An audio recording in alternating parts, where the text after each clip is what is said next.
Welcome, foolish mortals, to Armchair Archivist. I am your host, your ghost host. Josh, let's leave that to Paul Frees.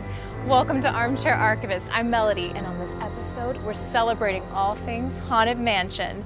I hear there's some happy haunts who are dying to meet us, so let's go. Now don't close your eyes and don't try to hide. For a silly spook, place it by your side. Shrouded in a dark disguise. They pretend to terrorize. Grim ghosts come out to socialize. We are in the grand ballroom of the Haunted Mansion, and I hope those happy haunts don't materialize anytime soon. But before they do, let's take a look at what you may or may not know about the Haunted Mansion. I sure hope some food materializes soon. While ghost hunting inside the Walt Disney Archives, we unearthed some stories about the Haunted Mansion. Did you know it took more than 10 years for Disney Imagineers to develop the attraction? Over the years, the variety of concepts and gags were conceived, designed, and in many cases, entirely scrapped while preparing what would become one of Disney's most classic attractions. Among the designers were Imagineers ex Atencio, who wrote the lyrics to Grim Grinning Ghosts, and the final script of the Haunted Mansion. Yale Gracie, Mark Davis, Marty Sklar, Claude Coates, Ken Anderson, Raleigh Crump, and many, many more also lent their talents. The Haunted Mansion was originally conceived as a walkthrough attraction, which began development in 1957. In this early schematic by Ken Anderson, you can get a better idea as to how guests would walk through the house. And as you can see, the layout of the attraction was vastly different from the one we know and love today. Imagineers performed extensive research to create the right storyline. At one point, the mansion was to have a voodoo theme to fit in its New Orleans Square environment. Imagineers studied superstitions, potions, and other related topics. Some of our favorite items from the archives are memos like this one, which encourage those working on the project to check out a spooky film. How about that for a job requirement? As part of the attraction's development, Imagineers conceived a variety of ideas for backstories and ghost guests, most of which never made it into the final attraction. Early story treatments, scripts, and concept artwork reveal such unused characters as Harry the Arm and murderous Mr. Meeker. Another abandoned idea demonstrates how the mansion could have attracted its ghostly residents. Here you can see concept designs for what the Imagineers called nectoplasmic ghost traps. Construction on the exterior of the Disneyland mansion was completed in 1963, but the attraction didn't open until 1969. To help build the mystique of what was to come, it was at one point proposed that construction noises play throughout the day and night coming from the mansion itself. Sounds of ghostly workers would fill the air as lights would mysteriously fill various rooms of the mansion to suggest that someone or something was moving in. Though they never implemented this idea, the spooky and empty mansion was mysterious enough to create a lot of anticipation and curiosity. But the Imagineers thought of other creative ways to advertise the Haunted Mansion prior to opening.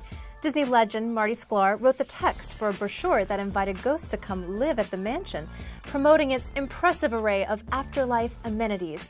Walt even picked up a few of these ghoulish features to highlight in the Disneyland 10th anniversary television show. We're going to bring ghosts from all over the world, and we're making it very attractive to them, hoping, they'll want to come and stay at Disneyland, so we're putting in wall-to-wall cobwebs, and we guarantee them creaking doors and creaking floors. In that brochure, it was said that 1,001 actively retired spirits would be making their new home at the mansion, just slightly more than the 999 happy haunts it has today.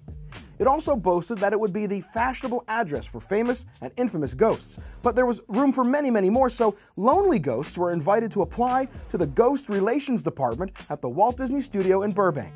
Even a sign was posted outside the mansion to make sure that park guests could inform their own otherworldly friends of Disneyland's newest haunted residents. Even famous Disneyland entertainer Wally Bogue pitched an idea to advertise the mysterious mansion.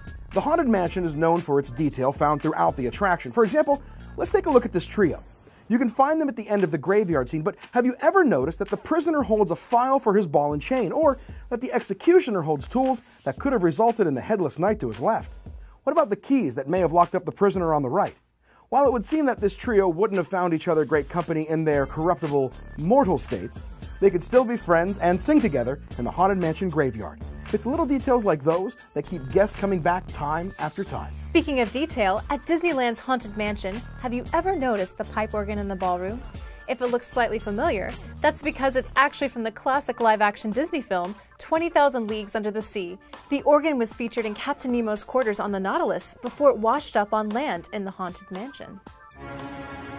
And no haunted mansion would be complete without its own ghost story. In this case, the mystery of the Hatbox Ghost. As the story goes, the Hatbox Ghost once lived in this very attic. His head would disappear, only to reappear in the hatbox he was carrying. So whatever happened to this happy haunt? And did he actually exist? The Hatbox Ghost remains one of the most popular legends of the Haunted Mansion, and ironically enough, is its biggest ghost story. The character was featured in a promotional photo and artwork for the attraction, which excited guests. However, he only appeared in the attraction for a matter of days, as you can see in this very rare film footage of the attraction. Look at this film clip. Notice who makes a cameo appearance in the bottom right corner? Yes. Also, an early script treatment seen here incorporates the Hatbox Ghost. Today, very little can be found about this particular grim grinning ghost, and only a handful of photos have materialized over the years. Adding even more mystery to this legend, the molds and casting for the figure have disappeared, and he remains one of the most talked about characters from the Haunted Mansion. When Magic Kingdom Park at Walt Disney World opened in 1971, it featured its own version of the Haunted Mansion. But since the Disneyland and Disney World attractions opened just a few years apart, both attractions were created at the same time. The Haunted Mansion opened its doors to the other side 43 years ago, and while it hasn't strayed too far from what guests saw in 1969, it has experienced some chilling changes over the years. In the late 1980s, guests could encounter a live knight in armor. Here is a rare photo from one of his haunts. But after being deemed too scary, the armor-clad knight had to find a new haunting ground. The Haunted Mansion is the only attraction to appear in a different land in each Magic Kingdom-style park. One of the most unique materializations of the mansion is Phantom Manor in Disneyland Paris. Phantom Manor follows a different storyline from its U.S. counterparts. It's set in the Old West, and it's in a town called Thunder Mesa, located across the river from the Big Thunder Mountain Railroad. Its story features the bride as its central character, and the overall ride is darker in tone than other versions. It also boasts an all-original musical score by John Debney that incorporates Buddy Baker's original mansion theme. And when the attraction first opened, its ghost host was voiced by none other than Vincent Price. And speaking of otherworldly voices, we all know that Disney legend Paul Frees provides the voice for our famous ghost host. But here's an audio snippet from a recording session where he takes a stab at another possible voice. KU 6908. Well, then let's do this. I am your friendly ghost guide. I'm going to take you to see all sorts of marvelous wraiths. That's disembodied spirits from crypts and tombs all over the world. Before Paul Frees came on board, one of the original plans was to have Walt Disney himself narrate part of the experience.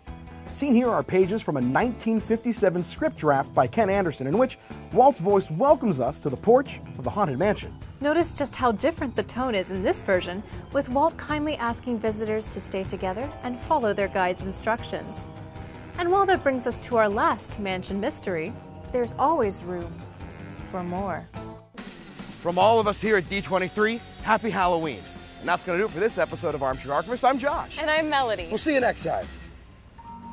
Hurry back, hurry back. We'll see you on our next episode.